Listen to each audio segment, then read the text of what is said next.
So Peter Obi seems to be having a rethink about his earlier position.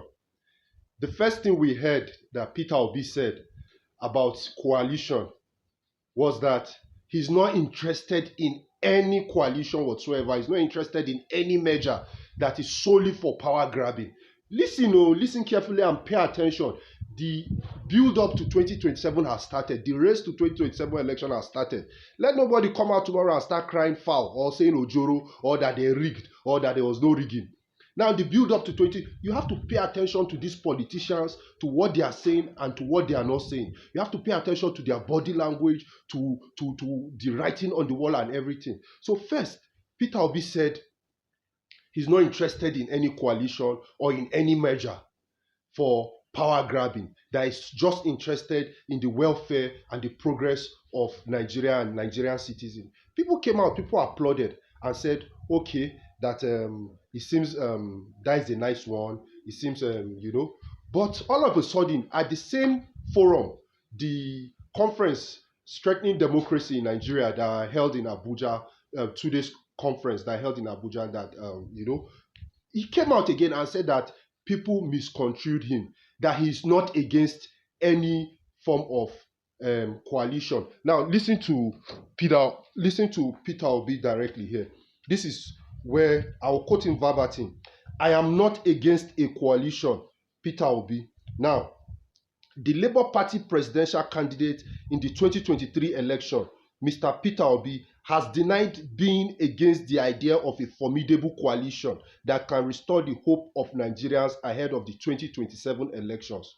Obi made his position known via his official X account on Tuesday, formerly Twitter. He had earlier rejected efforts by former Vice President Atiku Abubakar and some opposition leaders to form a coalition ahead of next general elections. Obi emphasized that he would not endorse any coalition if the motive is restricted to mere power grabbing.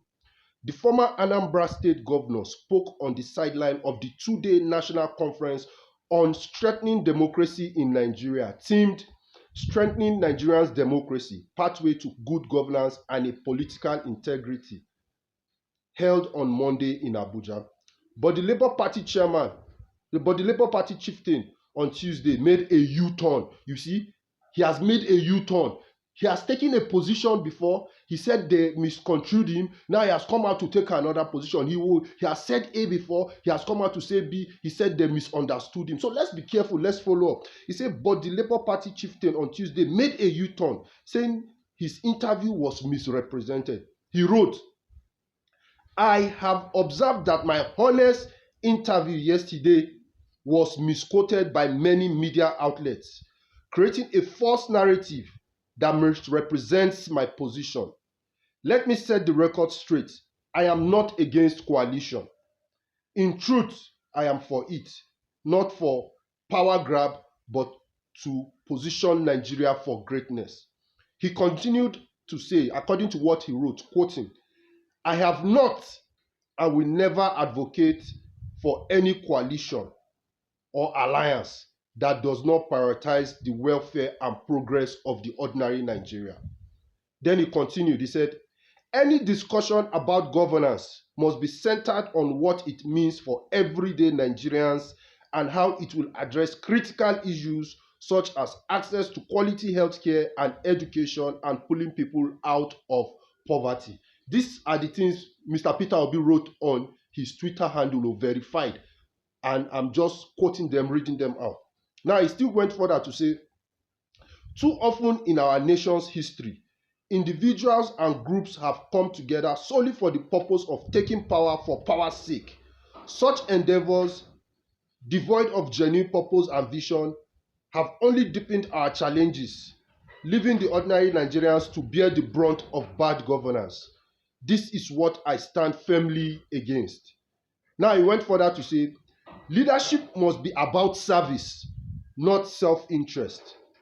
As I have always maintained, the new Nigeria is possible. Then the next one, he said, but it requires us to change the way we think about power.